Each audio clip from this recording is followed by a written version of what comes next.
திருச்சிற்றம்பலம். ஸ்ரீ பரஞ்சோதி முனிவர் அருளிய திருவிளையாடல் புராணம் பாகம் 370. திரு ஆலவாய் காண்டம். வாதவூரடிகளுக்கு உபதேசித்த படலம் பகுதி 113. திரு வாதவூரடிகள் புராணத்தில் அரசாங்க அதிகாரிகள் மதுரைக்குச் சென்று அரிமர்தன பாண்டியனாரிடம் திரு வாதவூரடிகள் ஸ்ரீமத் மாணிக்கவாசக சுவாமிகளாக விளங்குகின்ற தன்மையினை எடுத்துச் சொல்கின்றார்கள். திரு வாதவூரடிகள் வாயிலாக தங்களுக்கு நேர்ந்த கவலை அழுந்திய மனத்தோடு அரசனிடம் செய்திகளை சொல்கின்றார்கள். திரு வாதவூரடிகளிடம் நிகழ்ந்த விருத்தாந்தங்களையெல்லாம் எடுத்துச் சொல்கின்றார்கள். மன்னவனே, தென்னவன் பிரம்மராயர் என்று தங்களால் விருது பெயர் பெற்ற உங்களுடைய முதன் மந்திரியாகிய உத்தியோகத்தை நன்றாக நடத்துபவர் என்று உங்களால் நம்பப்பட்ட வாதபுரீஸ்வரர் திரு வாதவூரடிகள், அவரினுடைய செயல்களை நாங்கள் எவ்வாறு தங்களிடம் எங்கள் வாயால் சொல்வோம்? திரு வாதவூரர் தங்களிடம் அனுமதி பெற்றுக்கொண்டு திருப்பெருந்துறை என்கின்ற அந்த நகரத்தை அடைந்தார். அதன் பின்னர் அந்த நகரத்தின் பக்கத்தில் உள்ள சோலையில் நிற்கின்ற ஒரு குருந்த மர நீழலில் சிவன் அடியார்களாகிய சைவ முனிவர்களெல்லாம் பக்கத்தை சூழ்ந்து சேவிக்க நல்ல தலைமைப்பாட்டை உடைய ஒரு பெரியவர், அவர்கள் எல்லோரிடைவிடையும் மிக மேலாகிய தவவேடம் கொண்டு எவரும் நன்கு மதிக்கத்தக்க நடுநாயகமாக வீற்றிருக்கின்றார். அப்படி வீற்றிருப்பதை கண்ட திரு வாதவூரடிகள் பெரும் மகிழ்ச்சி கொண்டு அந்த பெரியவரிடம் சென்றார். அந்த பெரியவரும் திரு வாதவூரடிகளும் ஒருவர் மாட்டு ஒருவர் அன்போடு சில சொற்களை கொண்டு சம்பாசித்தார்கள். பின்பு திரு வாதவூரடிகள் சிவந்த கைகளை கூப்பி சிரசின் மேலே வைத்து கும்பிட்டு அந்த பெரியவரினுடைய பாதங்களிலே தம் சிரசு தோயும்படி நிலத்தில் வீழ்ந்து பலமுறை வணங்கி, சங்கரா, சிவனே போற்றி என்று துதித்து, மிக்க ஒளியை உடைய ரத்னாபரணம், வஸ்திரம் மற்றும் அரசர் பெருமானே, உங்களினுடைய திரவியங்கள் எல்லாவற்றையும் மனமுவந்து அந்த குருந்த மர நீழலிலே வீற்றிருந்த அந்த பெரியவரிடம் சமர்ப்பித்து விட்டார் வாதவூரடிகள். அதோடு தாம் அணிந்திருந்த விலை உயர்ந்த வஸ்திரத்தை களைந்து தாம் அணிந்திருந்த ஆபரணங்களையும் களைந்துவிட்டு கௌபீனம் மட்டும் தரித்து கொண்டு சிரசிலே இருக்கின்ற நறுமணமூட்டிய மயிரை, அந்த குடிமியை விரித்து விபூதியை உடம்பெங்கும் விரும்பி உத்தூளனமாக பூசி அப்படி துறவுக்கோலம் பூண்டார். நாங்கள் அவரிடம் அருகிலே சென்று, வாதவூரடிகளே, தாங்கள் சிரேஷ்ட மந்திரியாக இருக்கின்றீர்கள், நீங்கள் இவ்வாறு செய்யலாமா? இப்படி நீங்கள் செய்வது தகாது, நீதி அன்று என்று நாங்கள் கூறினோம். ஆனால் எங்களினுடைய முகத்தை கூட அவர் பார்க்கவில்லை. குணம் அழிந்த பித்தர் ஆயினார். மகாராஜாவே, தங்களது முதல் மந்திரியின் விருத்தாந்தங்கள் இவைதாம் என்று அரசாங்க அதிகாரிகள், சேனா வீரர்கள் அரசரிடம் இவ்வாறு எடுத்துச் சொல்லி விண்ணப்பித்து நிற்கின்றனர். மதுரை மாநகரத்துக்கு அரசனாகிய பாண்டியன் இவற்றை கேட்ட உடனே உடல் முழுவதும் வியர்த்து கோபம் மேலிட்டது. கோபம் அதிகமாகி அரசரின் கண்கள் அக்னிமயமாகச் சிவந்து அந்த அரசர் சொன்னார், ஒரு அரசனுக்கு இப்படிப்பட்ட மதிமந்திரிகள் இருந்தால் நாடும் ஈட்டப்படும் செல்வமும் சேனையும் முதலிய 6 அங்கங்களுள் எவைதான் மிச்சம் இருக்கும் என்று அட்டகாசம் செய்தார் மகாராஜா. அமைச்சு, நட்பு, பொருள், நாடு, அரண், தானை என்பன 6 அங்கங்கள். இவை அரசநீதியை நடத்துவதற்கு இன்றியமையாத அங்கங்கள். இவற்றையெல்லாம் பாதுகாத்து வரும் முதல் அங்கம் அமைச்சரே ஆவார். அப்படிப்பட்ட அமைச்சர் பாண்டிய மன்னர் குதிரை வாங்குவதற்காக கொடுத்த திரவியங்களையெல்லாம் இவ்வாறு கொடையாக கொடுத்து விட்டார் என்றால், இப்படிப்பட்ட ஒரு மந்திரியை வைத்துக்கொண்டு நாடும் ஈட்டப்படும் செல்வமும் சேனையும் இவைகளிலெல்லாம் எவைதான் மிச்சமாக இருக்கும் என்று கோபம் கொண்டார் பாண்டிய மன்னர். போரிலே பகைவரை கொல்லும் குதிரைகளை வாங்கும் பொருட்டு நாம் கொடுத்த அரிய திரவியங்களை இந்த வாதவூரடிகள் கேட்கக்கூடாதவர்களின் பேச்சை கேட்டு மயங்கி அவர்களிடம் கொடுத்து விட்டார் என்று எண்ணினார் அரசர். அப்படிப்பட்ட திரு வாதவூரரை இப்பொழுதே என் முன்னே அழைத்து வாருங்கள் என்று தூதுவர்களுக்கு கட்டளையிட்டு பாண்டிய மன்னர் ஒரு ஓலையும் எழுதி தூதுவர்களிடம் கொடுத்து அனுப்புகின்றார். ஓரிரு தினத்திற்குள் திருவாதவூரடிகளை நம்மிடம் கைப்பிடியாக கொண்டு வாருங்கள் என்று உத்தரவிட்டார் பாண்டிய மன்னர். இந்த ஓலையை திருவாதவூரரிடம் கொடுத்து ஒரு தினத்திற்குள் நம்மிடம் உடனே அழைத்து கொண்டு மிக விரைவாக வருக என்று ஆக்ஞாபித்தார் அரசர். அரசனது ஏவலினாலே சென்ற தூதுவர்கள் திருப்பெருந்துறையை அடைகின்றார்கள். அங்கே பேர் அவாவினோடு சிவபெருமானுடைய திருவடிகளை வணங்கி துதித்து வழிபடும் பெருமையில் சிறந்த திருவாதவூரடிகளைக் கண்டு வணங்கி, அரிமர்தன பாண்டியனது திருமுகம், அரிமர்தன பாண்டியன் அனுப்பிய ஓலை கடிதம் இது, இதனை பாருங்கள் என்று திருவாதவூரடிகளிடம் மன்னரது கடிதத்தை கொடுக்கின்றார்கள் அரசாங்க அதிகாரிகள். ஆனால் அங்கே ஸ்ரீமத் மாணிக்கவாசக சுவாமிகளின் நிலைமை என்ன? பரமுக்தியை அடைந்த ஸ்ரீமத் மாணிக்கவாசக சுவாமிகள் பக்குவ ஆன்மாக்களது பாசத்தை அரிக்கும் சிவபெருமானினுடைய திருமுகத்தை தவிர மற்றொரு திருமுகத்தையும் காண மனமில்லாதவர். கடிதம் என்பதற்கு திருமுகம் என்றும் பெயர். எனவே சிவபெருமானின் திருமுகத்தை தவிர மற்ற எந்த திருமுகத்தையும் காண மனமில்லாதவர் திருவாதவூரடிகள். எனவே இது அரசனது திருமுகம், அரசனது கடிதம் என்று சொல்லியும் கூட அதிலே சிறிதும் அக்கறை காட்டாதவராய், அது ஒரு சாதாரண கடிதம் என்பது போல அதனை எடுத்து வாசியுங்கள் என்று திருவாதவூரடிகள் ஸ்ரீமத் மாணிக்கவாசக சுவாமிகள் கூறி அருளினார்கள்.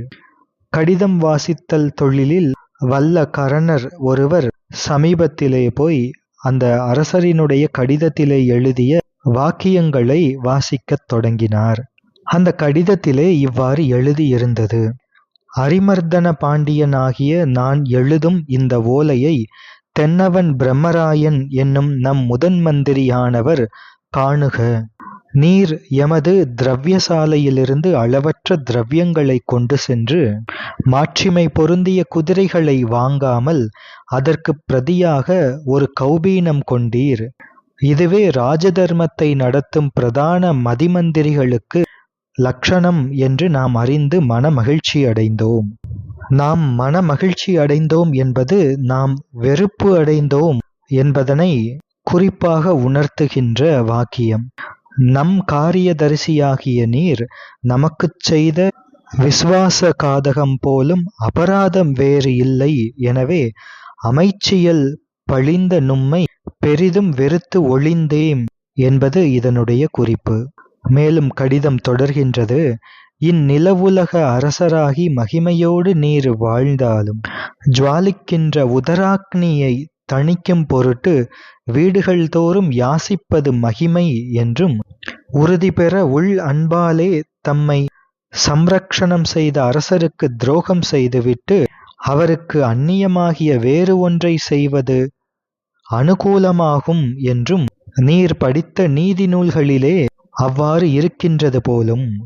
மன்னரைச் சேர்ந்து ஒழுகி அவர் கீழ் அதிகாரம் செய்தல் வஞ்சகம் பொருந்திய நஞ்சை உடைய பாம்போடு கூடி வாழும் தன்மை போலும் என்று உங்களுக்கு தெரிந்திருந்தால், நாம் அனுப்பிய இந்த தூதர் உங்களுக்கு இந்த கடிதத்தை கொடுத்த உடனேயே, இந்த கடிதத்தின் விஷயங்களை நீங்கள் தெரிந்து கொண்ட உடனேயே நம் தூதுவர்களோடு நம் நகரத்திற்கு விரைந்து வருக.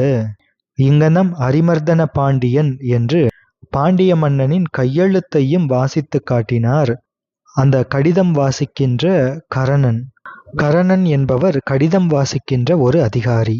அரசரோடு சேர்ந்து ஒழுகி அவரின் கீழ் அதிகாரம் செய்வது என்பது வஞ்சகம் பொருந்திய நஞ்சை உடைய பாம்போடு கூடி வாழும் தன்மை என்று இந்த கடிதத்திலே உபமானம் சொல்லப்பட்டிருக்கின்றது. பாம்பு என்பது தன்னோடு பழகினவர்களை அந்த பழக்கம் காரணமாகவும் அதோடு அந்த மந்திரத்திற்கு கட்டுப்பட்டும் அந்த பாம்பு தன்னோடு பழகினவர்களோடு இருக்கும். எப்போதாவது அந்த மந்திரத்தால் உண்டான தடை தீர்ந்துவிட்டால் இந்த பாம்பு அதுவரை தன்னோடு பழகியவரை தவறாமல் கடித்துவிடும், நஞ்சை உமிழ்ந்துவிடும். அதுபோல அரசரும் தம்மோடு பழகினவர்களை அந்த பழக்கம் பற்றி விடாது தன்னுடைய ஆணைக்கு அடங்கி இருக்கும் வரை போஷித்து இருப்பார். ஒருவேளை தன்னுடைய ஆணைக்கு மீறி தன் அதிகாரத்தின் கீழ் இருப்பவர் நடந்து கொண்டால் தவறாமல் தண்டிப்பார் என்று இந்த உபமானம் இவ்வாறு விளக்கப்படுகின்றது. இவ்வாறு அரிமர்தன பாண்டியனார் எழுதிய ஓலையின் பாசுரத்தை பாண்டிய மன்னரின் கடிதத்தை கேட்டவுடன் ஸ்ரீமத் மாணிக்கவாசக சுவாமிகள் தம் திருவுள்ளத்திலே என்ன நினைத்தார் என்றால், உமாதேவி பாகராகிய பரமசிவனாருடைய அடியார்களே எம்மை அடிமையாக உடையவர்கள். அது அல்லாமல் இந்த அரசன் தான் எனக்கு தலைவன் என்று கூறுகின்றான். அதோடு இந்த அரசனுக்கு நான் பிழை செய்து விட்டேன் என்று இந்த அரசன் சொல்கின்றானே, இது என்ன என்று தம் திருவுள்ளத்திலே நினைந்து அருளினார் ஸ்ரீமத் மாணிக்கவாசக சுவாமிகள்.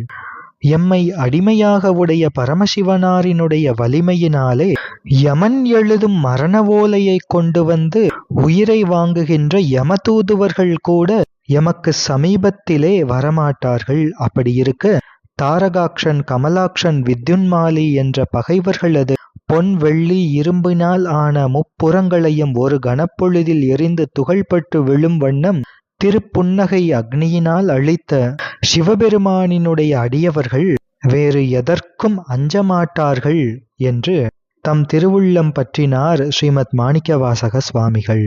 இங்கே ஸ்ரீமத் மாணிக்கவாசக சுவாமிகள் என்ன நினைக்கின்றார், என்ன திருவுள்ளம் பற்றினார் என்றால், இந்த அரசன் குற்றச்சாட்டு வைக்கின்றான், அவனுடைய திரவியத்தை எடுத்து நான் செலவு செய்து விட்டேன் என்று அரசனுக்கு பிழை செய்து விட்டேன் என்பது அரசனினுடைய குற்றச்சாட்டு. ஆனால் அப்படி ஒரு பிழை நடந்திருக்கின்றது என்பது உண்மையில்லை. அரசனுக்கு தான் ஒரு குற்றமும் செய்யவில்லை என்பது ஸ்ரீமத் மாணிக்கவாசக சுவாமிகளினுடைய திருவுள்ளம். எனவேதான் உலக வழக்கம் பற்றி அரசன் எழுதிய ஓலை வேத வழக்கம் பற்றிய தமக்கு வேறுபட்டு தோன்றுவதாக ஸ்ரீமத் மாணிக்கவாசக சுவாமிகள் அவ்வாறு நினைத்தார். இப்படி இந்த அரசன் சொல்கின்றானே, அப்படி ஒரு பிழையும் நான் செய்யவில்லையே என்பது திருவாதவூரடிகளினுடைய திருவுள்ள கருத்து. அப்படியென்றால் பாண்டிய மன்னன் குதிரை வாங்குவதற்காக கொடுத்த திரவியங்களை திருவாதவூரடிகள் பாண்டிய மன்னரது கருத்துக்கு மாறாக தம் பரமாச்சாரியாரிடம் அத்துணை திரவியங்களையும் ஒப்புவித்து விட்டாரே, சமர்ப்பித்து விட்டாரே, அது குற்றம்தானே என்று இந்த உலக தர்மப்படி, உலக வழக்கப்படி வாழ்கின்ற நமக்கு ஒரு ஐயம் ஏற்படலாம். குதிரை வாங்க கொடுத்த பணத்தை குருநாதரிடம் சமர்ப்பித்த திருவாதவூரடிகளது செய்கை சரியா என்பது ஒரு சாமானியரின் மனத்திலே எழுகின்ற ஒரு சாதாரண கேள்வி.